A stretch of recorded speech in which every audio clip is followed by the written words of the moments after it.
Hi, my name is Alex. You may know me from Legendary Action.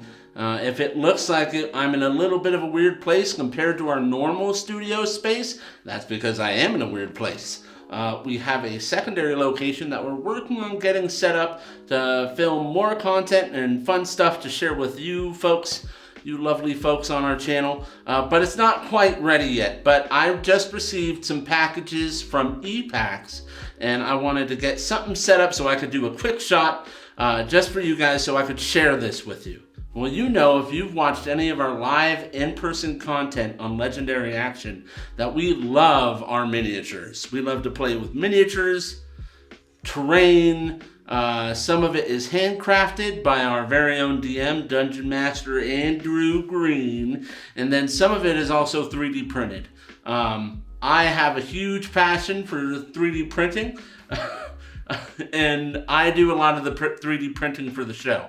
There are a couple of our other cast members also dabble in some 3D printing, as well as other forms of crafting and creating. But I do probably the bulk of what would be the 3D printing for the show. I have dealt with other 3D printers in the past. I have some in my workshop. If you like this content, maybe I could show you my little workshop setup for all my 3D printing needs. I have a dedicated space set up just for that. In my 3D printing workshop, I have a Prusa Mark III, I have a Prusa Mark III's, and I also have a number of photons. This 35-pound monster of a machine in front of me is called the EPAX E10. It is a resin 3D printer. It is an evolution of one of their other printers called the EPAX X10. The big difference being this printer is a 4K mono screen printer. Now, what does that mean exactly? We'll get into that here in a little bit. As you can see, the lid is a encased lid. It doesn't have any doors. It comes off. This is something you may want to factor in if you think about buying this machine for yourself, and consider the space you're going to put it in. In my personal 3D printing crafting space, this actually became an issue because I have a lot of shelving, which really wasn't the problem with my smaller printers that I had before, because I have a little fleet of photons because they have a door and you can pull it out from the front.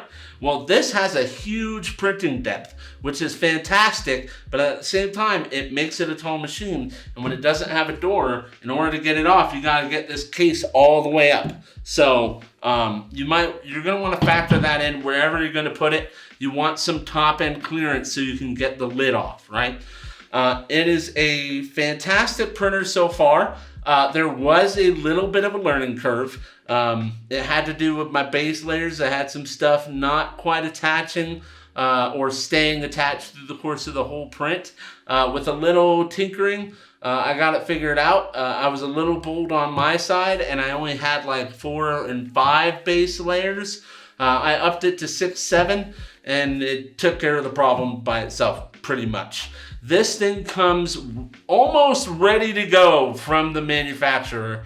They are based out of the US, so if you are a person within the boundaries of the US that is considering purchasing this machine, it is nice. The shipping is a little faster.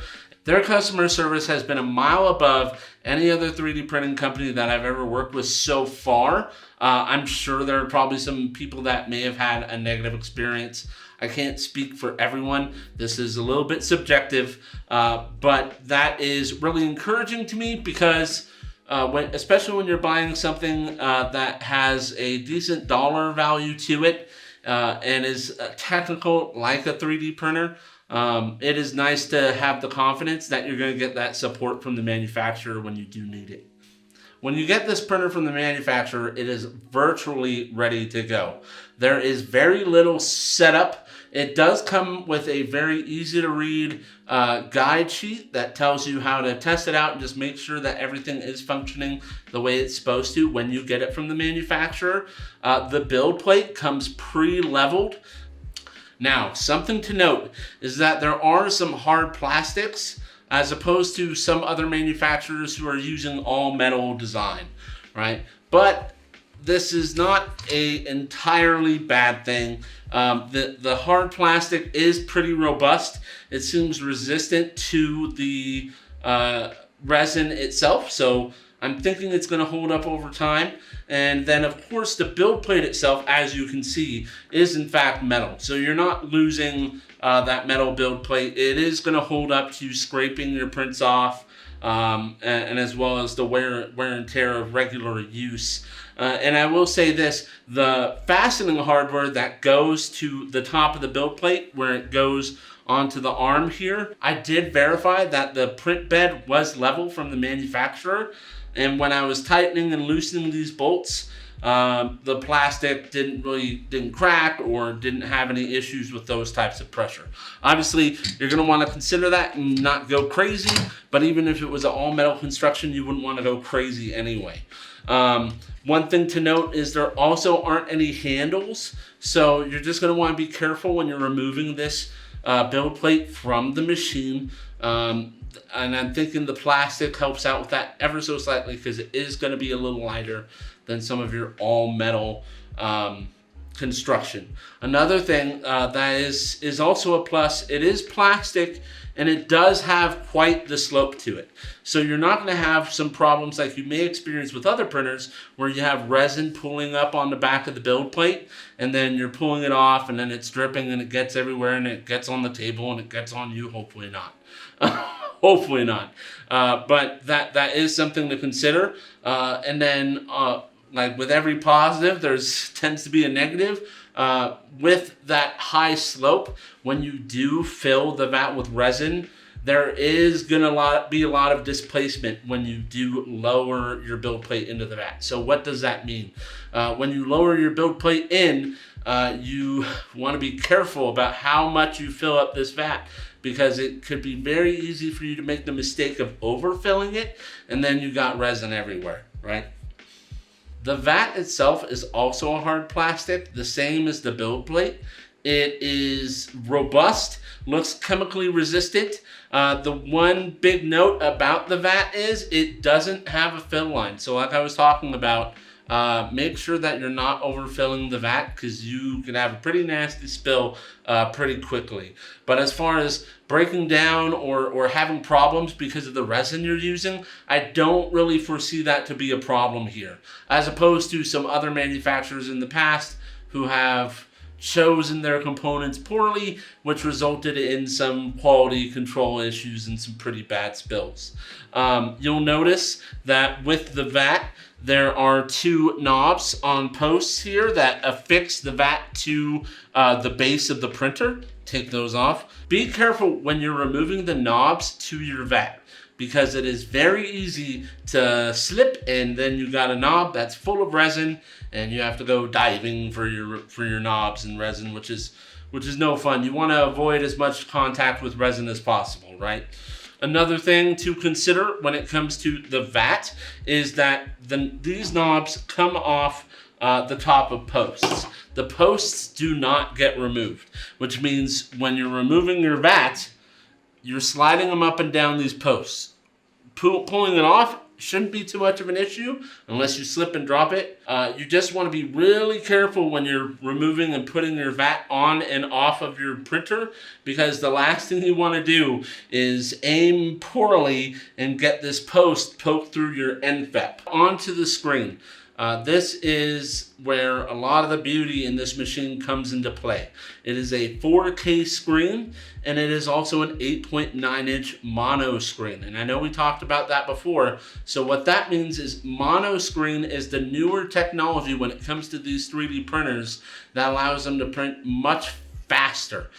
Basically, the difference between a mono screen and an LCD color screen is that there are multiple layers of color filters where the light has to pass through, and you get less light transmitted in the color screens as opposed to the mono screen.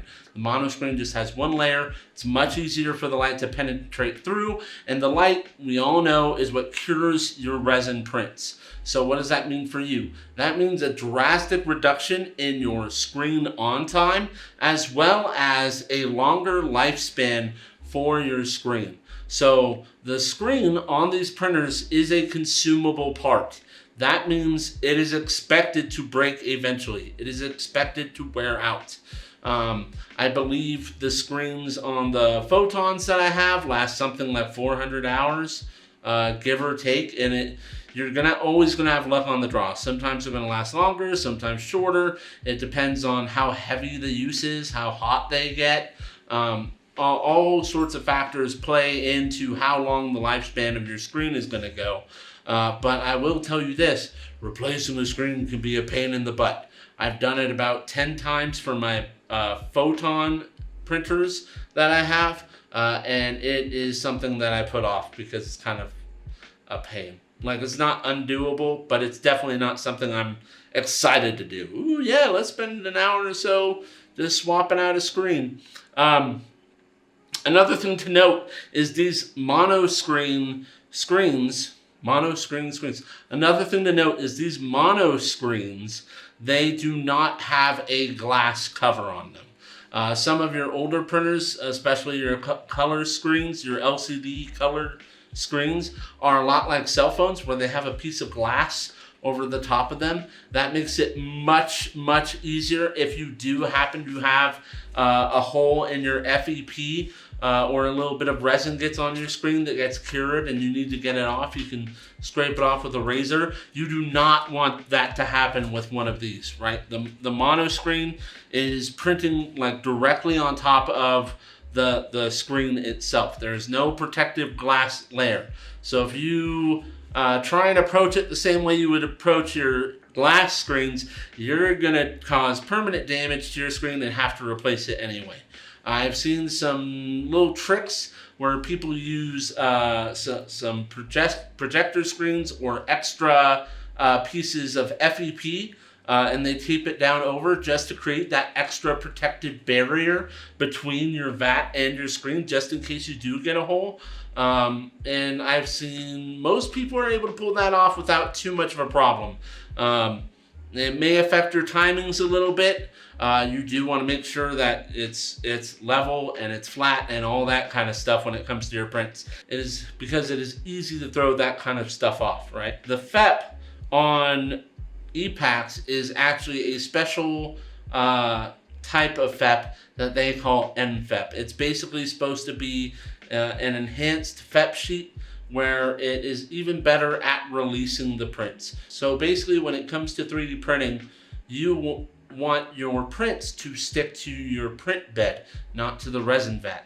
So that's the whole point of the FEP sheet, is to help release the print and also create that barrier between your actual print screen and your vat. So when it's cured and that print bed pulls up, you want that print to release from your FEP sheet instead of your vat. Some folks, if you've done any resin printing, you've probably had it happen once or twice where you go to your printer and you have part of a model just sticking out of your vat because it let go or your supports failed, and so it was actually on your FEP sheet and not your build plate. That is bad news bears. You don't want that to happen to you. So the NFEP is actually, from everything I've read and from my personal experience so far, is actually really good at just releasing your 3D prints. Another thing to note is that the vat does in fact have a pour channel. If you ever do need to empty your vat, that is a nice feature that they've added to this printer. So I know what you're thinking, how big is it? So here we have the build plate of the EPAX E10 next to the build plate of one of my photon printers, just base level anicubic photons. And you can see it is quite the stark difference, especially if I take this build plate. Especially if I take this build plate and I put it up against the actual build plate of the EPAX, you can see you can fit almost around a little bit more than three build plates worth of models onto that printer. Another thing to consider is that the height of this printer is 250 millimeters. That's about as much as you're going to get from any of these medium-sized printers, short of going towards something crazy like a Phenom or something in that size category. It's a 4K screen. So what that means to you is all of us have seen a low resolution image or even a medium resolution image where it gets blown up and it gets stretched and it gets pixelated. Well, that's basically what's going to happen if you have a lower quality screen. But because this is a 4K screen, you're getting that same high pixel density quality that you get from one of your 2K printers like the Photon. And on top of that, you now have the upgrade of the mono screen. So it's going to print much faster. To put it into perspective, a resin that I use on my Photon will take, so the EPAX E10 can actually print up to 250 millimeters deep. Now I put it next to one of my Photons. I have 6 of these suckers, and so this is quite the upgrade. So the EPAX can print 250 millimeters deep.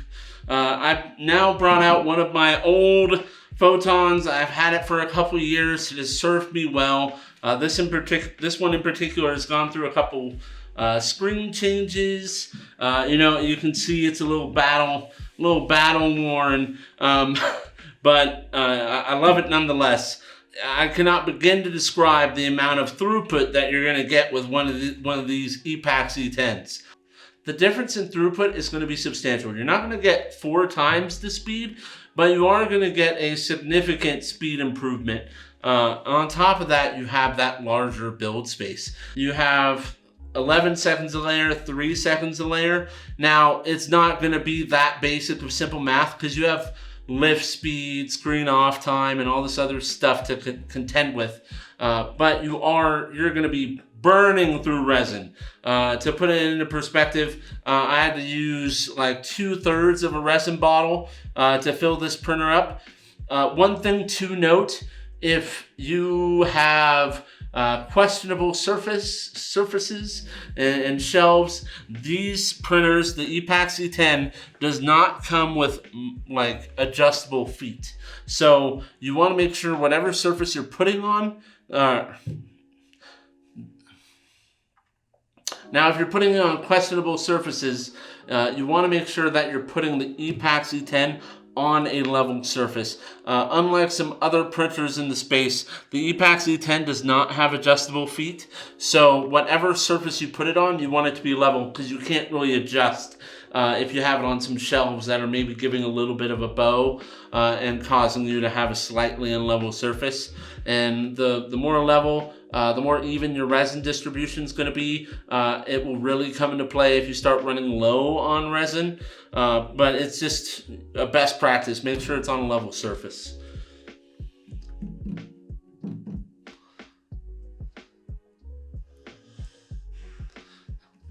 I should say, to fill up this vat took about 2/3 of a liter of resin, and with the models that I've been printing out, I will say, to fill up this vat took about 2/3 of a liter of resin.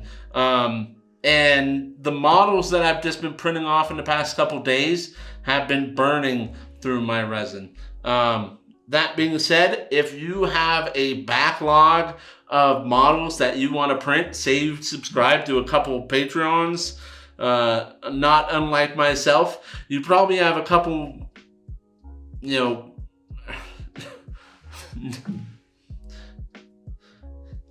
probably have a couple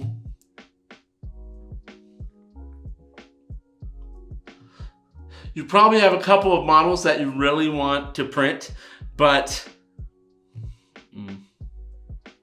now if you subscribe to a Patreon or two like myself, sometimes more, because some of those creators have some fantastic models, you have a little bit of a backlog, especially if you're coming from one of these smaller printers, and double that if it's not a mono screen printer like the Mars 2 Pro is a mono screen printer. Even though it's a little smaller, you still get those fast print times.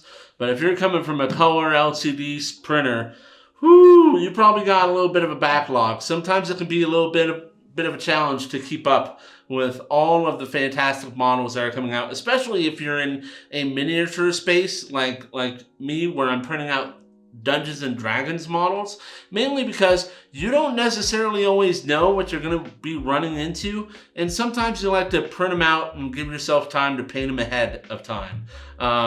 You know, it is nice to have the mono screen where I can print out some models, and I think I placed 20 models on here the other day, which is cool that you can pump that out in 4.5 hours. But at the same time, that is a lot of painting to do. But yeah, so I'm currently working through some of my backlog, and I'm burning through it fast, about as fast as I'm burning through resin. So I need to put in some orders for some more bottles. I wasn't really expecting this kind of performance, but I am pleased. I'm definitely pleased when it comes to that. And you can see just in shelf space, this thing is a monster. Now, I'm going to be printing off some models to kind of compare and contrast between the Photon and the EPAX, because those are the only resin printers I have right now. But I can say the models that I've seen so far coming off the build plate, the EPAX has all the quality of the Photon. And as a bonus, I also picked up some EPAX hard gray resin. If you're in the space, you know that their resin has an excellent reputation as far as quality, depth, and retaining all those fine details from these high quality models that you're getting from all these fantastic Patreons, as well as Kickstarters. So another thing to throw out there that is worth your consideration is that because now you have a larger build plate, that opens the doors to some more terrain and larger features that you can print in these high quality resins. You might not necessarily want to do it for a whole dungeon per se, but if you're into doing dioramas, or you have some intricate detail models that you just want to capture that, it is definitely a step up from an FDM printer. And then on top of that, it can print significantly faster than an FDM printer. So if you don't mind the little bit of an added price of it coming out in resin versus filament for an FDM printer, the quality is there. So that's just a fact. And resin is coming down in cost and is not nearly as crazy as it was a couple years ago when you're spending $60 for a liter of resin. It's come down substantially. There are some handy features when you turn this printer on. It's pretty quiet until you start printing. Then it starts to bump up the volume a little bit. It's not quite jet taking off levels, but it's also not nearly as mild as some of the smaller printers. You have more light, you have some cooling elements that need to go on down there.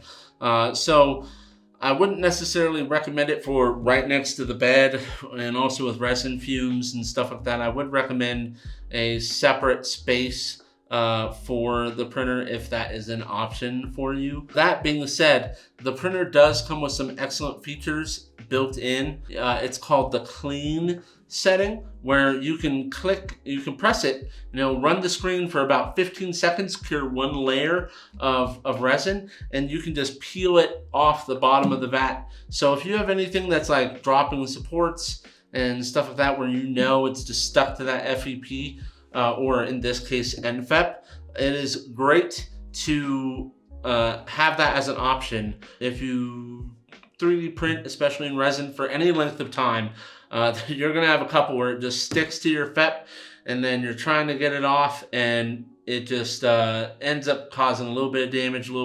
Next thing you know, you got a little bit of a sticky spot, and then before long you have a hole. So that it can be a challenge to get stuff off of your FEP safely, and that clean feature really makes the job super easy. I'm considering making a file for my photons that has a similar function where it's just going to cure the whole level. I'll probably do it in like 3D Builder, and it'll just be like a little cure for the whole level, so I can have that same functionality with my older printers, just by making a print file for that, because I had a couple, especially when I was playing around with the settings and getting a little bold with my brand new mono screen printer and going a little crazy, where I did have a couple things that I didn't properly support that ended up on the FEP. I was so worried, especially because it doesn't have that glass barrier. So the last thing I want to do is poke a hole or mess around with the FEP too much, or in this case, NFEP. So that made it easy. I was confident that I had gotten all the bits that were stuck to the FEP. It's just fantastic. Good on EPAX for making sure that was included. I believe the Saturn also has a similar feature. Apparently that's becoming more popular, so that is great to see in the space. It is definitely a quality of life improvement. So the EPAX E10 has a front touch screen, decent size. It's good enough, easily legible, gets the job done. It also has a USB port on the side, on the left-hand side or the right-hand side if you're facing the machine. And then it also has an Ethernet port. Now, I haven't played around with trying to send prints via Ethernet, but that is an option if you're interested. It doesn't have any wireless functionality, at least in this version of the printer, which is the EPAX E10. Your power switch is also on the side. One thing that I love is that the USB port is towards the front of the machine and it's on the side. Sometimes you'll see printers and they'll put them around the back, or they'll put it on the side, but it's on the very back of the side. Access to that USB port is a huge plus. So ideally the front, because that way you can put stuff closer together. It's much easier to manage your space that way. My secondary choice is definitely the side port. The EPAX E10 prints at 192 millimeters in length, and then 120 millimeters in width. And then of course, the depth is 250 millimeters. 250 millimeters. That's about 9.8 inches. And so you can really print something massive. If it is that big, you may need to refill with some resin partway through, just because the vat can only hold so much. But you can print some pretty substantial creations using this printer. One thing that's worth mentioning about the E10 is it does come with a USB stick. The USB stick is a solid branded USB stick. Unlike some of these other printers where you get no-name USB sticks and they kind of work, but randomly you'll get like memory read errors and they're kind of questionable. A lot of folks out there in the community recommend just going and buying a name brand that you know and trust. The EPAX coming with a SanDisk USB stick is an excellent move. Thank you very much. As you can see, I have some of the prints that I've been able to run off of the EPAX E10. They're not all glued all the way, but really the detail is all there. You're getting everything that you would get in a smaller form factor printer, but because of that 4K screen, it captures all the detail. This guy I actually accidentally printed two right hands, so I wasn't gonna commit to the other right hand just for the video. I guess I know what I'm printing next. I also printed some smaller minis. These are some elves from Artisan Guild. As you can see, they both have equal amounts of detail. In fact, the EPAX gray hard resin that I purchased when I got this printer captures even more detail than this, Soraya Tech cream that I use on my Photon, which is kind of ironic that this larger printer with that 4K screen can really keep up with the Photon even when printing at this miniature scale. So I believe these are around 32 millimeters. They came out fantastic. That being said, you can fit a lot of minis on this build plate. I have a tray of minis, so something else to consider if you're going to be, doing these types of miniatures is that you really want a good process flow for how you're going to wash and cure them after they're done printing. I had this printer going for a couple days. Just start one before I go to work and scrape it off, start another one when I go to bed, kind of thing. And I have about 60 miniatures just waiting for me to do all that after work. I've washed them all, and now I just gotta take them all off the supports. But another thing to consider is when you have it is so nice when you're used to the smaller resin printers and you find this awesome model and you're like, what, I'm gonna impress my players, or it's larger and highly detailed and you're like, this would be excellent to paint up and put on my shelf. And you look at your build space and you're like, okay, to print this thing, I'm gonna have to run 6 separate prints to get one miniature, right? Whereas this, because it is so large, so deep, has so much space, you can get all of those parts in with 1 or 2 prints, depending on how you space stuff out on the build plate. I printed a full giant. I printed the wrong hand. I mentioned that earlier. I printed this full giant easily in a build plate. So you can get a lot.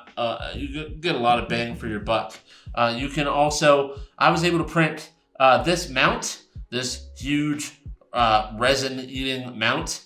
It is hollow on the inside. This is another model from the Artisan Guild Patreon. But I was able to print this plus a bunch of extra models on the side. So you can print whatever the heck you want to print. And it retains, like I was saying, all that detail. I did want to contrast the EPAX Hard Gray resin with this cream.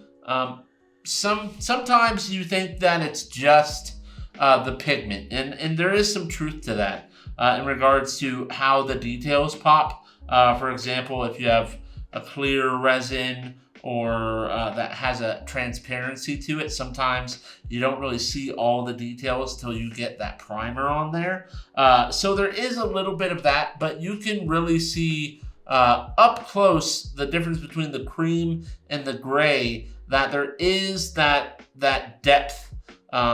It's just a little bit more defined.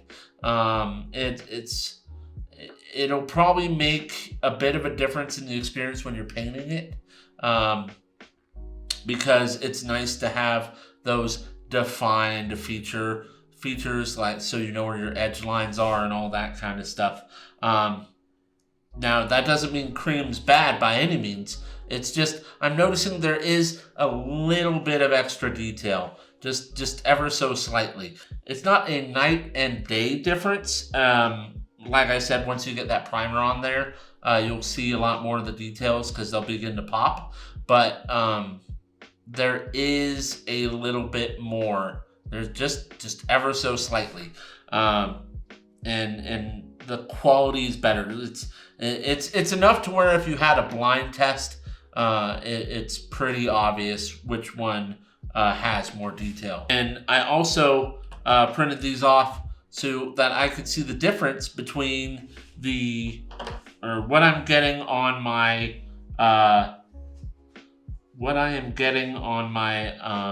Photon versus this large printer, and has all the detail, keeps up just fine.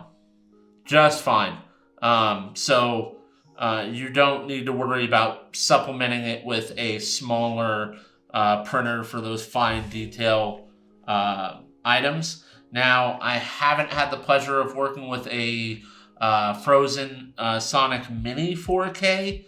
I'm sure that thing turns out some pretty great models. As far as satisfaction with the details, totally satisfied.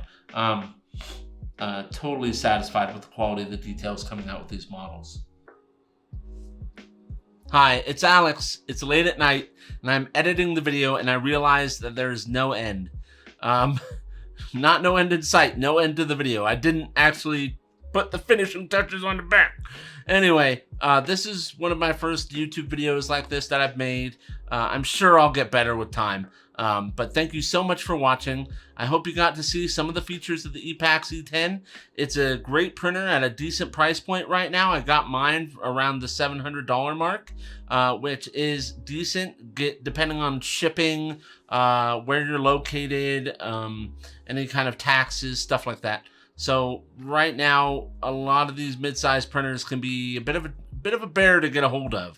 But I not only got one, I actually picked up 3 for the studio.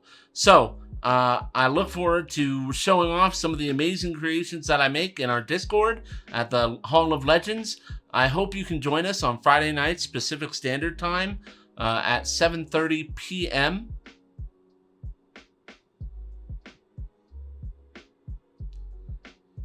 I hope you can I hope you can join us. Usually you'll find me playing Dungeons and Dragons with my friends, having a lot of fun and making some fantastic memories on Twitch. I'll leave the link. Normally on Friday nights at 7:30 Pacific, you can find me playing Dungeons and Dragons with my friends.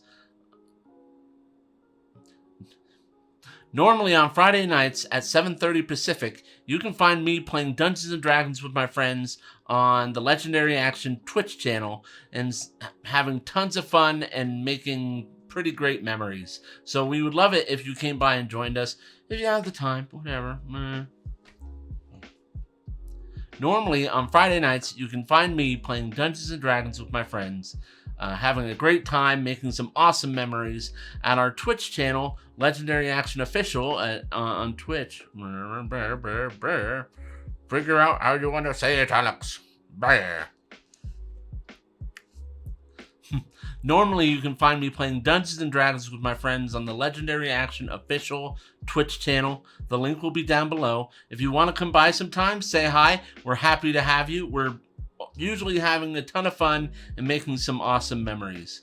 If you'd like to see more 3D printing content, which was requested from our community on our Discord, that is also down below.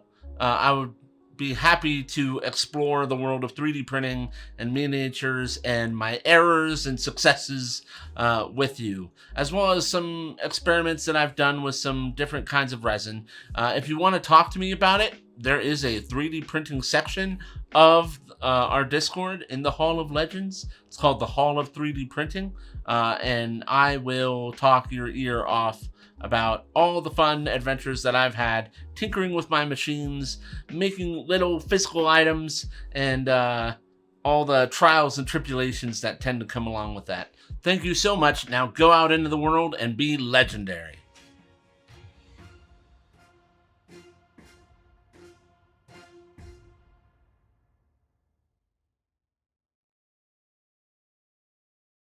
Poke through your infect. Your infect.